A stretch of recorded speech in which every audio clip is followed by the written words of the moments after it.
Welcome to Signature TV News. I am Barikumo Ado.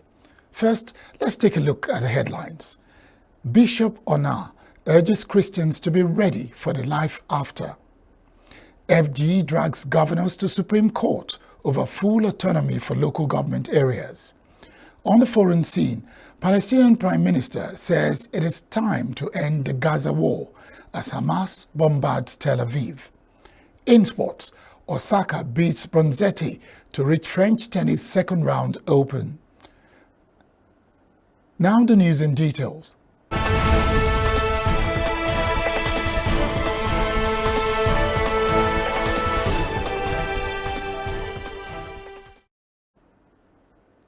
There is time for everything under the sun, the scripture says, including that of celebration for God's immense mercies, love, favor, protection, and long life. The parish priest of Mater Dei Parish, Transekulu Enugu, Very Reverend Monsignor Patrick Ugu, has rolled out the drums to mark not only his 80th birthday, but also the golden jubilee of his priestly ordination 50 years ago in 1974. Signature TV News correspondent Ebenezer Odo has more.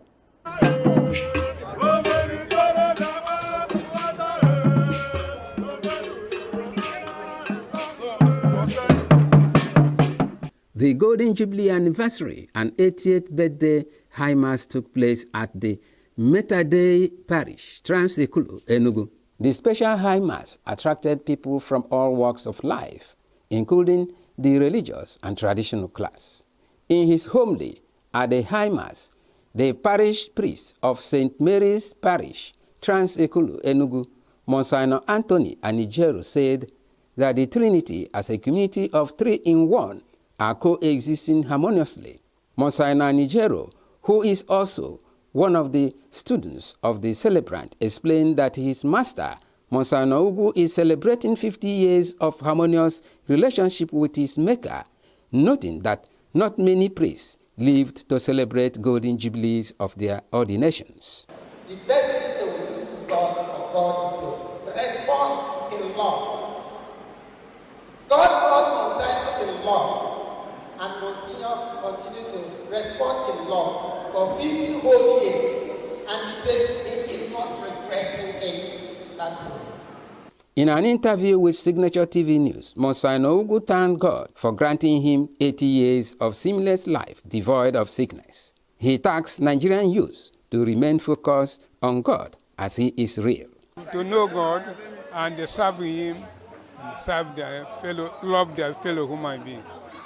Monsignor Ugu's home front, represented by the Nkwanike Denare, as well as the traditional ruler of Ibagwanike community, Igwe Emmanuel Ugu, graced the occasion. Igwe Ugu thanked the parish leaders for celebrating the first priest in Nike land in grand style. We are happy that Mater Dei Parish today appreciates his goodwill, and that is one of those things that will secure his image after this world. The parish pastoral council and all the lay faithfuls joined Nino bound as they presented cake which the celebrant himself cut and equally gave him some financial gifts. Mr. Theodore Anozodo is the chairman of the planning committee that put the event together, while Mrs. Obaji Ijoma is the woman leader of the Catholic Women Organization of the parish. It's something to be celebrated, and one unique thing is that he's doing this in good health, good mental capacity, and everything is in order. So to the glory of God, we're celebrating him today. They celebrated 50 years in the altar that need to be celebrated, because as you are celebrating an old age, you're also getting to get old and you'll be taken care of. Monsignor Ugu's fellow reverend fathers and sisters, as well as the laity who attended the event, wished him many more fruitful years in the Lord's vineyard. I have been a very straightforward individual and honest, simple, and easygoing. He's a just priest, a devoted priest, an ardent Christian. He stands on what he says and says what delights the heart. Everybody cherishes him as simple, humble, and humane, very charitable, and good clergy, and you can see everybody loves him. Monsignor Patrick Ugu was ordained a Catholic priest on 6th April 1974, 50 years ago in Germany. Ebenezer Odo, Signature TV News. The National Drug Law Enforcement Agency, NDLEA, has arrested a parish-bound businessman who has created 111 wraps of cocaine at Nnamdi Azikiwe International Airport, Abuja. The NDLEA spokesman, Femi Babafemi, in a statement on Sunday, noted that his suspect, 148-year-old Emmanuel Ojinze, has created the wraps after days of observation in the agency's custody. Babafemi said that Ojinze, who also claimed he was a professional footballer in Europe, was arrested on Tuesday during the outward clearance of an Air France flight AF 878 from Abuja to Paris, France. In a similar development, Babafemi said that NDLEA officers operating at the Murtala Mohammed International Airport, Ikeja, Lagos, have dismantled another drug trafficking syndicate.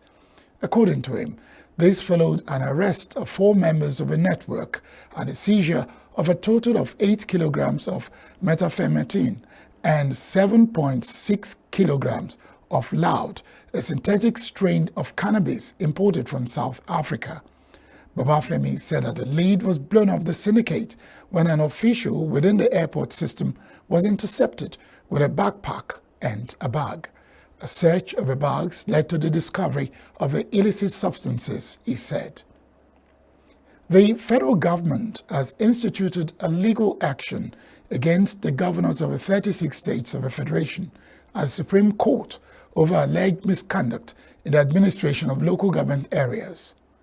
Federal government, in a suit filed by the Attorney General of the Federation and Minister of Justice, Lateef Fagbemi, SAN, is seeking full autonomy for all local government areas in the country as a third tier of government. It specifically prayed the Apex Court to issue an order prohibiting state governors from embarking on unilateral, arbitrary, and unlawful dissolution of democratically elected local government leaders.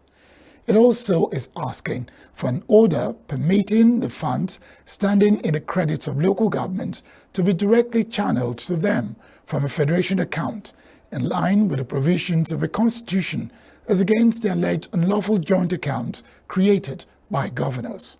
Besides, federal government prayed the Supreme Court for an order stopping governors from further constituting caretaker committees to run the affairs of local governments, as against the constitutionally recognized and guaranteed democratic system. It equally applied for an order of injunction restraining the governors, their agents, from receiving, spending, or tampering with funds released from the federation account for the benefits of local governments when no democratically elected local government system is put in place in the states. On the foreign scene, Hamas armed wing Al-Qassam Brigades has launched a big missile attack on Tel Aviv on Sunday as the Israeli military sounded sirens in the central city, warning of possible incoming rockets. Rocket sirens had not been heard in Tel Aviv for the past 4 months. The reason for the sirens was not immediately stated by the Israeli military. Israeli Emergency Medical Services said they had received no reports of casualties. The attack signaled the Islamic faction was still able to fire long-range rockets despite more than 7 months of devastating Israeli military offensive from the air and the ground. Meanwhile, Palestinian Prime Minister Mohammed Mustafa has called for a ceasefire in Gaza during a news conference with Spain's foreign minister in Brussels on Sunday. Mustafa said it was time to go beyond condemning actions and requesting Israel to stop the war. He also thanked Spain for its decision to recognize a Palestinian state, calling on like-minded European countries to do the same. I think it's time to go beyond condemning actions and requesting Israel to stop the war in Gaza. I think we need to raise the voices a little bit more and demand ceasefire. I think it's about time to end the war. Every day that passes by, we lose hundreds of people. And the more the war continues, it will be much more difficult for us to reheal, to rebuild. Spain, along with Ireland and Norway, declared this week it will recognize a Palestinian state on May 28, prompting an angry response from Israel, which said it amounted to a reward for terrorism and recalled its ambassadors from the three capitals. Pope Francis on Sunday led Mass for thousands of boys and girls coming from all over the world to celebrate the first World Children's Day.